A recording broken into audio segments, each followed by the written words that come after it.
বিসমিল্লাহির রহমানির রহিম। আসসালামু আলাইকুম রহমতুল্লাহ। প্রিয় শিক্ষার্থী বন্ধুরা, আজকেও তোমাদের সামনে উপস্থিত হয়েছি নবম এবং দশম শ্রেণীর উচ্চতর গণিত নিয়ে।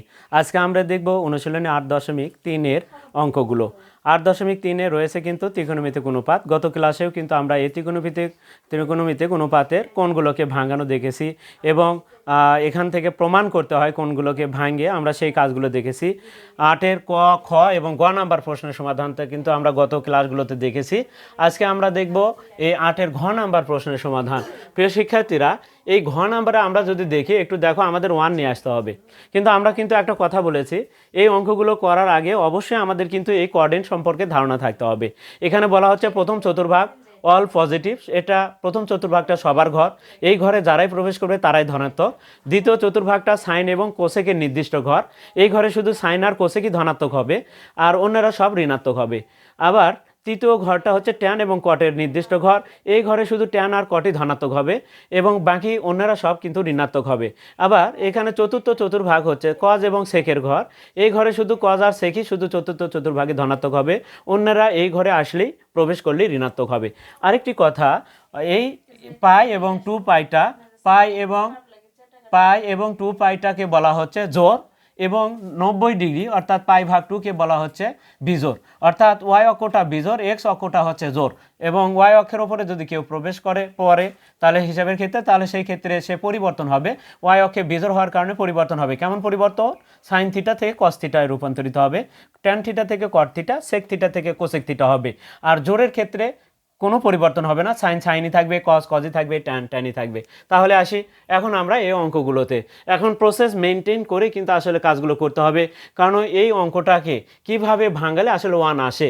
কিন্তু আমাদের এখানে যদি দেখি, আমাদের এখানে কত নিচে দেখো 3 আছে, 6 আছে, 3 আছে, 6 আছে, তাহলে π/3 আকারে যদি ভাঙালেও এখানে 6 মানে কি, π/6 মানে 30 ডিগ্রি, 6 মানে কি 30 ডিগ্রি, তাহলে 30 ডিগ্রিকে আমরা তাহলে সাইন 30 ডিগ্রিতে কত আছে, সাইন 30 ডিগ্রিতে আমরা কিন্তু এটা যেহেতু মান আছে এইগুলোতে আমরা কিন্তু তাহলে মান ধরে আমরা মান লিখব।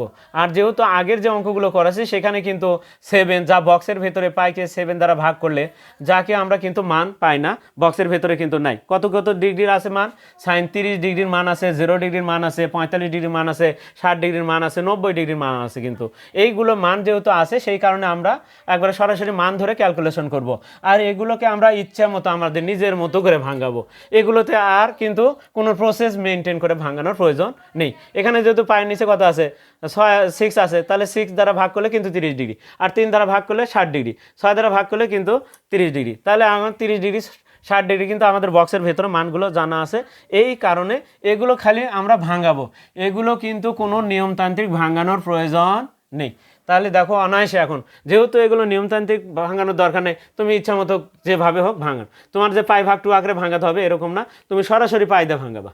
তাহলে আমরা কি করব, এখন আসি, তাহলে লেফট হ্যান্ড সাইড আমাদের তোলা আছে অঙ্কটা, এখন আমরা তাহলে সরাসরি ভাঙাবো। দেখি প্রথমে তাহলে আমরা কি লিখবো, প্রথমে সাইন লিখবো, সাইন লেখার পরে ব্র্যাকেট দিব, ব্র্যাকেটের শেষে আমরা শেষ থেকে শুরু করব, π/2 কত লিখবো, আমরা পায়ের নিচে যা আছে তাই লিখবো।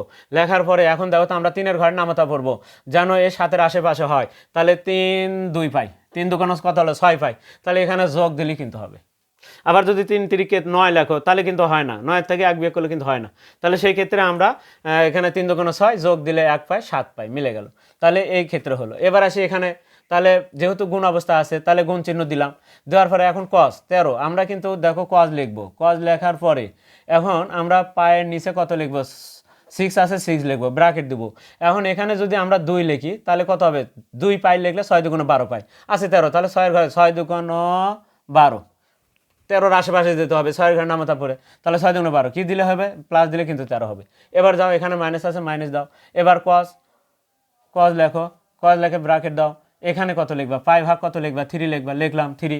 এখন কত, 3-এর ঘর নামতা পড়বো, 3 2 6, 3 2 6, 2 পাই, তাহলে 6 এখানে আছে কিন্তু 5, কত 6, 3 2 6, তাহলে বিয়োগ দিলেই কিন্তু 6 থেকে 1 বিয়োগ করলে কিন্তু 5 হয়।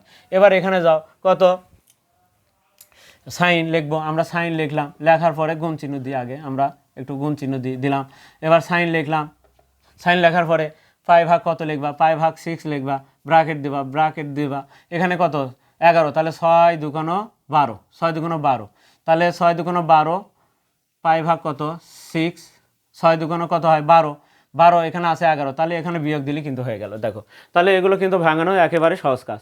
এখন আসো, এগুলো কিন্তু তোমাদের আগেই কিন্তু বোঝানো আছে, উদাহরণে করানো হয়েছে, তারপরে অনুশীলনীতে করানো হয়েছে 7 নাম্বার অঙ্ক, তারপরে কিন্তু 8 নাম্বারে আমরা কিন্তু এখন পুরো যোগ বিয়োগ দিয়ে আমরা প্রমাণ করছি কিন্তু এখন।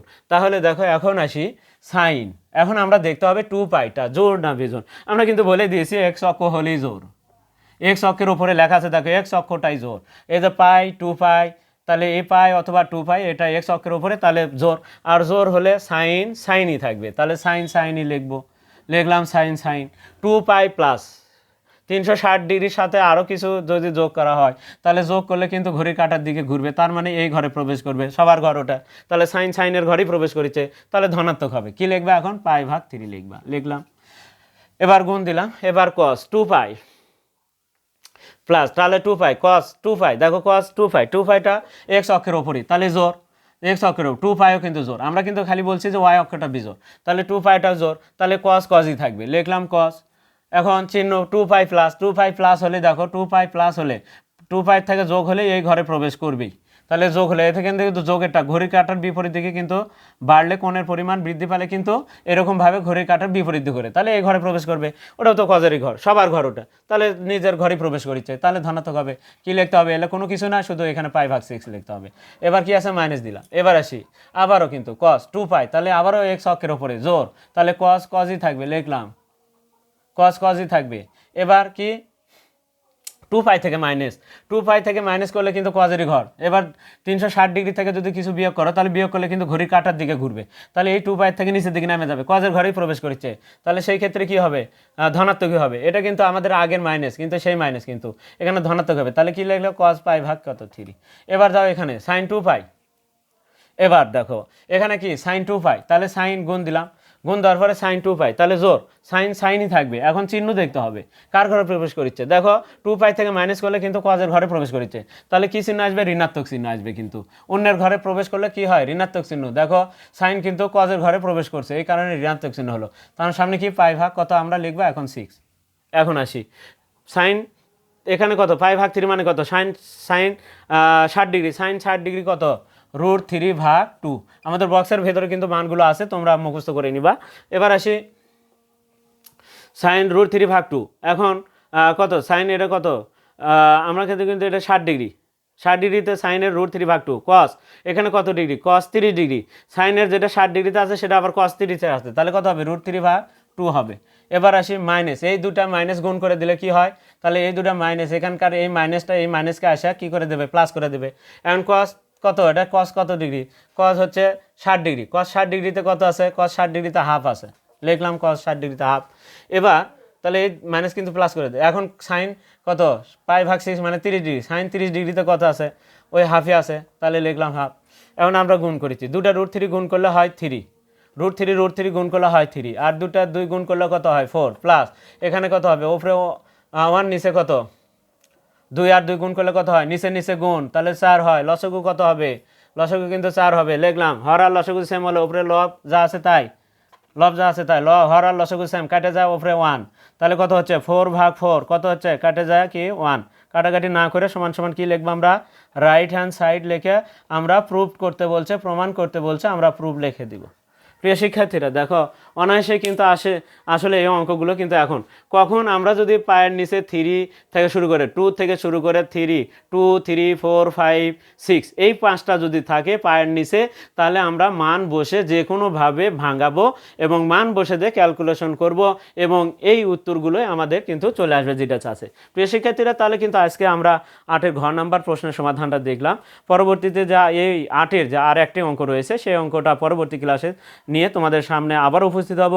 আর ততক্ষণ পর্যন্ত কিন্তু তোমরা অবশ্যই আমাদের পাশে থাকবে এবং চ্যানেলটিতে যারা নতুন রয়েছে তারা অবশ্যই চ্যানেলটিকে সাবস্ক্রাইব করবে এবং ফেসবুকে যারা আছো তারা অবশ্যই ফলো দেবে এবং বেশি বেশি করে তোমরা লাইক, কমেন্ট এবং শেয়ার দিবে এবং কে কোথা থেকে দেখছো তা অবশ্যই কমেন্টে তোমরা দিবে এবং যে অধ্যায়ের অঙ্কর প্রয়োজন হোক না কেন, ক্লাস 6 থেকে শুরু করে 10 পর্যন্ত যে কোনো ধরনের যে কোনো অধ্যায়ের অঙ্ক প্রয়োজন হলে তোমরা অবশ্যই কমেন্টে আমাদেরকে জানাবা। সেই কমেন্টগুলো দেখেই কিন্তু সেই অঙ্কগুলো করে দেওয়ার চেষ্টা করব।